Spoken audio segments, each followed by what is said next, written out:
Everyone স্বাগতম জনাইছোঁ মোৰ ইউটিউব চেনেল লভিতাছ হেপী কৰ্ণাৰলৈ। গুড মৰ্ণিং, আশা কৰোঁ আপোনালোকে ভালে আছে। মোৰো ভাল।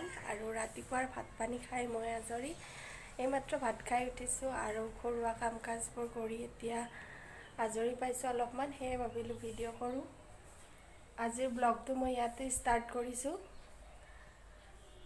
ৰুমটো চাওকচোন, কিবা কিবি কাম বাকী আছে, কিবা কিবি কৰিছোঁ। কিমাননো আৰু একেটা কামকে কৰি থাকিম, কেতিয়াবা আমনি লাগে, সেইকাৰণে আছোঁ আৰু এনেকৈ অলপ টাইম। আজি মই আপোনালোকক দেখুৱাম এটা পনীৰৰ ৰেচিপি।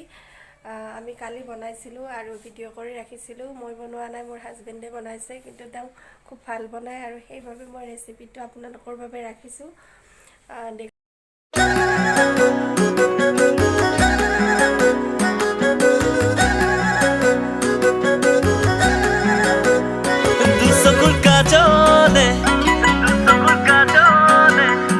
পগলা কৰিলে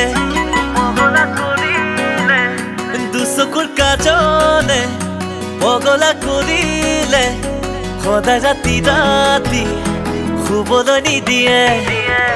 মই হলো বলিয়া তোৰে পগলা, নাহিবি কাষলে কৰি মই পাম কিবা। ভৰ বাৰিষাৰে যৌৱনৰ আমনি।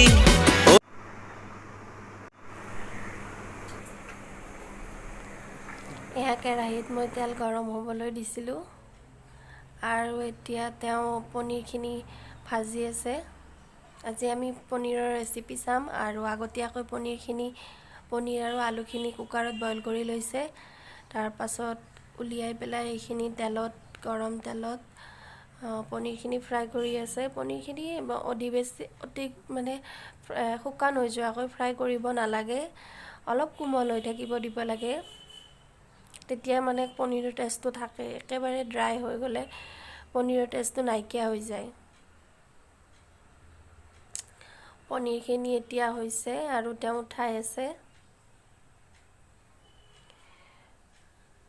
আমি দুজন মানুহৰ কাৰণে এইখিনি যোগাৰ কৰিছোঁ। বেছি হ'লে বেছিকৈ ল'ব পনীৰ।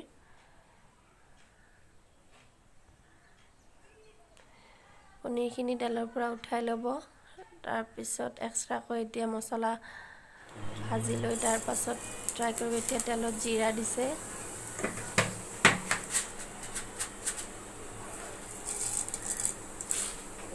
জিৰাকেইটা ভালকৈ ফুটিলে গোন্ধটো ধুনীয়াকৈ আহে। দুপৰীয়াৰ সাজত আমি কালি পনীৰে খালোঁ। এইকেইটা দিন লকডাউনৰ কাৰণে 11টা বজাতে দোকান বন্ধ আৰু মই পনীৰৰ টেমা আনি থৈছিলোঁ।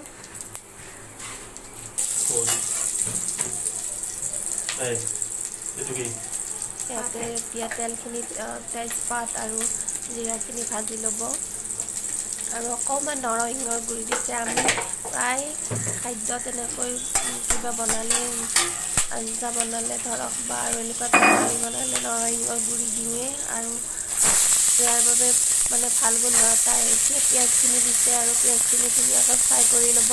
পিঁয়াজ ইয়াতে ব্যৱহাৰ কৰা হৈছে 2টা ডাঙৰ ডাঙৰ চাইজৰ পিঁয়াজ। পিঁয়াজ বেছিকৈ দিব লাগে, পনীৰত তেতিয়া খাই ভাল লাগে।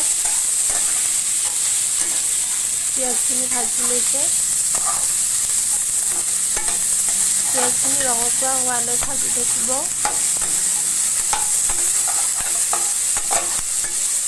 মই কাষত বহি এনেই আৰু চাই আছিলোঁ। ৰন্ধা বঢ়া চাই মোৰো ভাল লাগে, নিজেও কৰি ভাল পাওঁ। প্ৰায়ে মই ইউটিউবত কুকিং চেনেলবোৰ চাই থাকোঁ আৰু নিজেও সেইবাবে ৰন্ধা বঢ়া কৰি ভাল পাওঁ। যিকোনো বস্তু নতুনকৈ ট্ৰাই কৰি ভাল পাওঁ। পিঁয়াজখিনি লাহে লাহে ভাজি আছে আৰু লাহে লাহে পিঁয়াজৰ ৰংটো সলনি হ'বলৈ ধৰিছে। পিঁয়াজখিনি একদম ভালকৈ শুকানকৈ ভাজি ল'ব লাগিব, তেতিয়াহে টেষ্টটো ভালকৈ আহিব।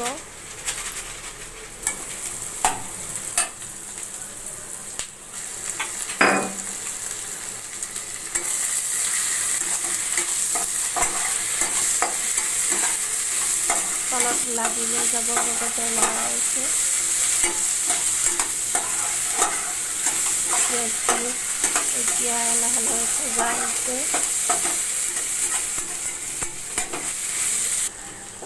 গেছৰ ফ্লেমটো মিডিয়াম কৰি ৰাখিব যাতে তলত লাগি নাযায় আৰু এতিয়া আগতীয়াকৈ বইল কৰি থোৱা আলুখিনি তেওঁ ইয়াতে দিব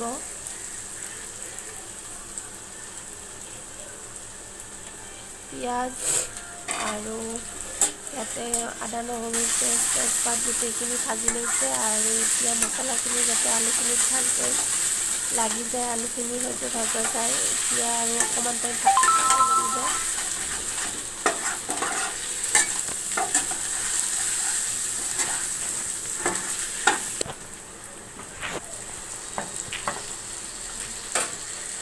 এতিয়া ইয়াতে বিলাহীখিনি এড কৰি দিছে বিলাহী আৰু আলুখিনি এতিয়া ভালকৈ ভাজি থাকিব লাগিব যেতিয়ালৈকে বিলাহীখিনি গলি নাযায় আৰু আলুখিনি ভালকৈ ভজা নাযায় আলুখিনি বইলে আছে আলুখিনি সিজিছে অকল মছলাখিনি ইয়াতে লাগিব লাগে মছলাখিনি ভালকৈ আলু বিলাহী এইখিনি যেতিয়া ভালকৈ ভজা হ'ব তেতিয়াহে ইয়াতে পনীৰ এড কৰা হ'ব আৰু পনীৰখিনি যেতিয়া মানে আঞ্জাখন খবৰ হ'ব তেতিয়াহে পনীৰখিনি এড কৰা হ'ব কাৰণ আগতীয়াকৈ পনীৰখিনি দিলে ভাঙি যায় আৰু এতিয়া তেওঁ এটা বাতিত গোটেই মছলাবিলাক উলিয়াই লৈছে ইয়াতে দিছে মিট মছলা জিৰা ধনিয়া গুড়ি আৰু গৰম মছলা লং ইলাচিৰ গুড়ি গোটেইখিনি মছলা তেওঁ গুড়ি কৰি এনেকৈ বাতি এটাত পানীৰে সানি লৈছে এনেকৈ ল'লে মছলাখিনি ভালকৈ ভাজিখিনিত লাগি দৰে এটা এটাকৈ দি থাকিলে শুকানকৈ দিলে গুড়ি গুড়ি নিচিনা হৈ থাকে ভালকৈ আঞ্জাখনত টেষ্টটো নাহে এনেকৈ পানী অকণমান মিক্স কৰি দিলে মছলাখিনি ভাল লগা হয় এবাৰ কিটচেনৰ পৰা আমাৰ বাহিৰখনলৈ চাওকচোন কিমান সেউজীয়া পৰিৱেশ যদিও গুৱাহাটীৰ কিন্তু গাঁৱলীয়া পৰিৱেশৰ বেছি নাই বহুত গছ গছনি আছে আৰু সেইবাবে আমি থাকি ভাল পাওঁ ইয়াতে এতিয়া মছলাখিনি ইয়াতে দিছোঁ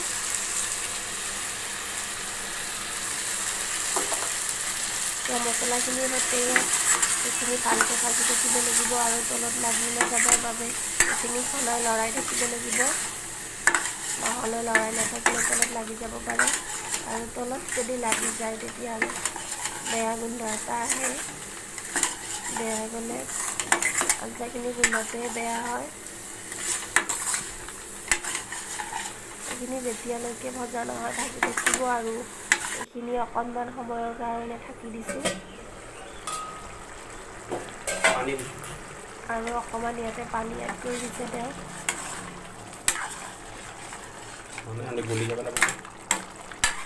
চাওকচোন দেখিবলৈ ইমান ধুনীয়া হৈছে আৰু ঢাকি দিয়াৰ ফলত বস্তুখিনি ভালকৈ সিজি গৈছে আৰু এতিয়া উতলি আছে ভালকৈ উতলিব দিব লাগিব প্ৰায় 10-15 মিনিটৰ কাৰণে এইখিনি উতলি থাকিব লাগিব তেতিয়াহে ইয়াতে টেষ্টটো আহিব এতিয়া ইয়াতে আগতীয়াকৈ ভাজি থকা পনীৰখিনি এড কৰি দিছে আৰু পনীৰ দিয়াৰ পাছত এইখিনি সাৱধানে লৰাব লাগিব যাতে পনীৰখিনি ভাঙি নাযায়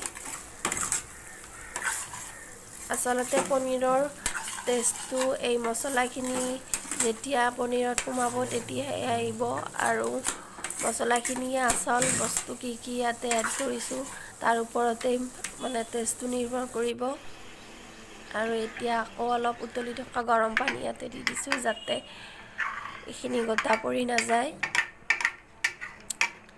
আৰু উতলি আছে এতিয়া এইখিনি 5 মিনিট 10 মিনিটৰ কাৰণে উতলিব দিব লাগিব এতিয়া উতলি আছে আৰু দেখিবলৈ ভাল লগা হৈছে আৰু সঁচাকৈ খাবলৈ বহুত টেষ্ট হৈছিল খালি জ্বলা বেছি হৈছিল তেওঁ জ্বলা খুব বেছিকৈ খায় আৰু মই খাব নোৱাৰোঁ ধুনীয়া স্মেল কৰি আছে আৰু এতিয়া ৰেডি হৈ গ'ল আমাৰ পনীৰ তৰকা মই ভাতৰ লগত লৈছোঁ আলু ভাজি অকণমান আৰু পনীৰ অকণমান আচাৰ আৰু নেমু এই লাকি বেম্বুৰ গছডাল চাওকচোন কিমানখিনি বাঢ়িছে মই লগাওঁতে ইমানমান আছিল আৰু এইখিনিমান আছিল এতিয়া আৰু নতুনকৈ এইখিনি বাঢ়ি আহিছে আৰু এডাল ডাঙৰ হৈছে আৰু ওচৰত সৰু সৰু পোখা মেলিছে এইকেইটা কিন্তু নহয়, এইকেইটা আদাৰ। মই আদা ৰুইছিলোঁ, হৈছে এতিয়া অলপ অলপ বাঢ়িছে। আৰু এইডাল ইয়াৰে পৰা ওলোৱা তলৰ পৰা মই ৰুইছিলোঁ আৰু এইডাল বাঢ়িছে, সৰু সৰু গজালি মেলিছে। ঘৰৰ ভিতৰতে হৈছে, ৰ'দত দিয়া নাই, ৰ'দত নিদিলেও হয় এডাল। আৰু মই আপোনালোকক এটা ক্ৰীম দেখাবলৈ ওলাইছোঁ। ক্ৰীমটো হ'লে এইটো, দেখিছেনে নে উল্টা দেখিছে? আখৰবোৰ উল্টা দেখিছে চাগে, মোৰ ফ্ৰণ্ট কেমেৰাত আছে। এই ক্ৰীমটো হ'ল এটা জবিজৰ ক্ৰীম। জবিজ প্ৰডাক্টটোৰ নাম, এইটো এটা কোম্পানী, আৰু এই কোম্পানীটোৰ নাম শুনিছে চাগে, আজিকালি সকলোৱে ব্যৱহাৰ কৰে জবিজৰ বস্তু।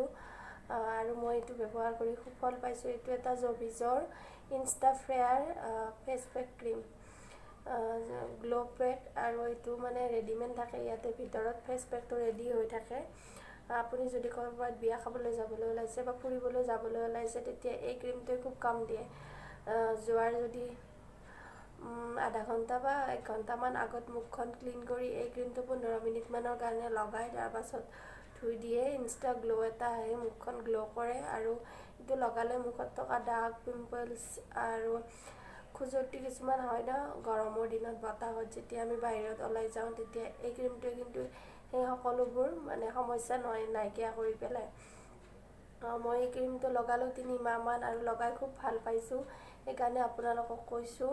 ইয়াতে মেইনলি প্ৰডাক্ট ব্যৱহাৰ কৰা হৈছে চন্দন, আৰু ফৰ অল স্কিন টাইপ, মানে সকলো স্কিনৰ, তেলতীয়া আৰু ড্ৰাই, যাৰ যেনেকুৱা স্কিন সকলোৱে লগাব পাৰে, কোনো এফেক্ট নাই। আৰু এইটো এটা ভাল ক্ৰীম, আপোনালোকে ইয়াৰে ৰিভিউ ইউটিউবত চাব পাৰে, বনাই থৈ দিছে বহুতে। ভাল পাইছোঁ ক্ৰীমটো, সেইকাৰণে ক'ব খুজিছোঁ। আৰু এইটো লগোৱাৰ মানে পদ্ধতিটো ইয়াতে লিখায়ে আছে, 20 মিনিটমানৰ কাৰণে লগাই ৰাখিব পাৰে, তাৰপিছত শুকাবলৈ দিব লাগে। শুকোৱাৰ পিছত ঠাণ্ডা পানীৰে মুখখন ধুই পেলাব লাগে। ইয়াতে চন্দন আছে, মুলতানী মিট্টি আছে, কেলামাইন আছে, আৰু কিবা কিবি বহুত। হে ফ্ৰেণ্ডছ, আজিৰ ব্লগটো মই ইয়াতে সামৰিছোঁ। মই আপোনালোকক পনীৰৰ ৰেচিপি দেখুৱালোঁ আৰু এটা প্ৰডাক্ট দেখুৱালোঁ, আৰু মই নতুন ভিডিঅ' লৈ আহিম। আজিলৈ এইখিনিতে এৰিছোঁ। আৰু এটা কথা, আপোনালোকে যদি মোৰ চেনেলত নতুনকৈ আহিছে, মোৰ চেনেলটো ছাবস্ক্ৰাইব কৰিব, আৰু আগৰ পৰা ছাবস্ক্ৰাইবাৰ থকাসকলে লাইক কৰিব, কমেণ্ট কৰিব, লাইক কমেণ্ট শ্বেয়াৰ কৰিব, তেতিয়াহে ভিডিঅ'টো আগলৈ যাব। মইতো নতুন, এতিয়া ইমান ছাবস্ক্ৰাইবাৰো নাই। যিকেইজন আছে আপোনালোকে লাইক শ্বেয়াৰ কৰিব প্লিজ। আৰু মই অন্য এটা ভিডিঅ' লৈ আহিম। আজিলৈ এৰিছোঁ, ধন্যবাদ।